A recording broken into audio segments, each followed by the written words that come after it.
What's up, guys? It is Russian Magic here today, and I'm here today to teach you guys the other variation of Foresight. If you guys don't know what I'm talking about when I say Foresight, click on this link to learn probably the greatest card trick you're ever going to learn in your whole entire life. So let's not waste any more time and let's just get right into it. Okay guys, so last week I promised that I would teach a variation off of Foresight.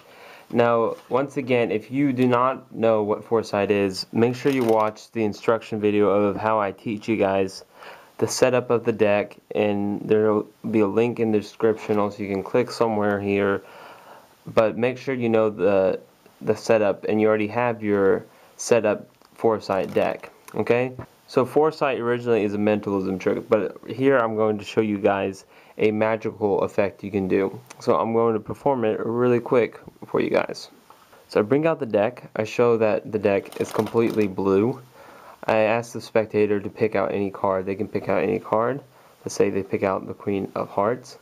And I tell them, look, the heat from your hand, just by touching that card, has turned it red.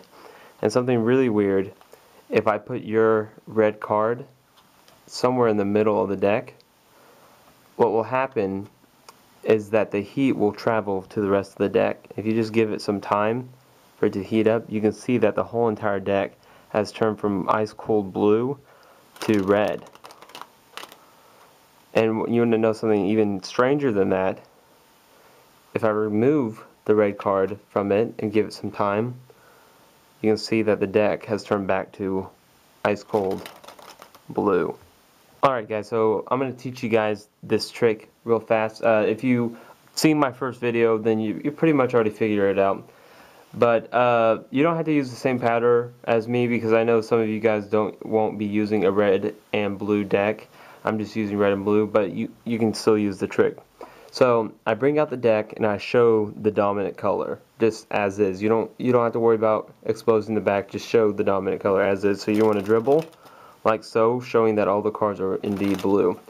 Now it doesn't matter if they pick red or if they pick clubs, hearts, spades, or diamonds. In the performance, I had them pick a heart. So let's just say they pick a spade. Okay, you're going to break at that spot, and just you can say your card turned magically red or purple or blue, or your heat turn it red or something like that. Then you want to take that card and return it back and put it face up or face down into the top of the deck. And when you say you're going to return it to the middle, you're not just cutting to a random spot. You want to cut to a spade or a heart. So you're spreading, looking for a spade or a heart. Boom, here's a spade, and I cut to that and put that on the top, because that's a red card and you want the rest to be red. And then you can show the deck by dribbling it this way, that the whole deck has indeed turned red. And then you can say, once I remove your magical card, you remove it and break off where you remove that card, and you put that back on top. Then you can again show it, the deck turns back to normal or whatever. And then you can take their chosen card, put it on top of the deck, then cut it into the deck and instant reset. Alright, just in case, let's say they pick a club or a diamond, okay? So you dribble the deck, just as before, showing that it's all blue. They pick a diamond, okay?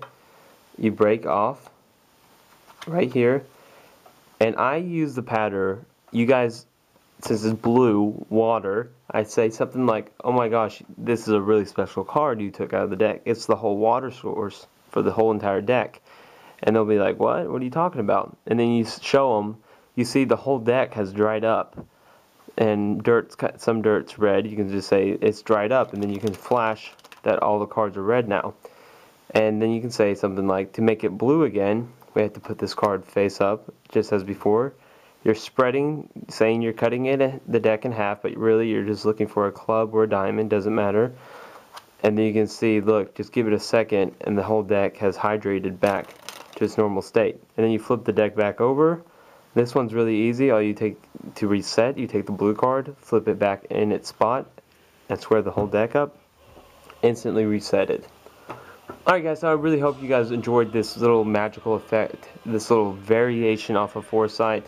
And once again, I know I'm repeating myself, but if you have no idea what I'm talking about, it's because you haven't checked out the instructional video of where I teach how to set up the deck and everything. And there'll be a link at the end of the video and also in the description down below, so you can check that video out and learn it for yourself.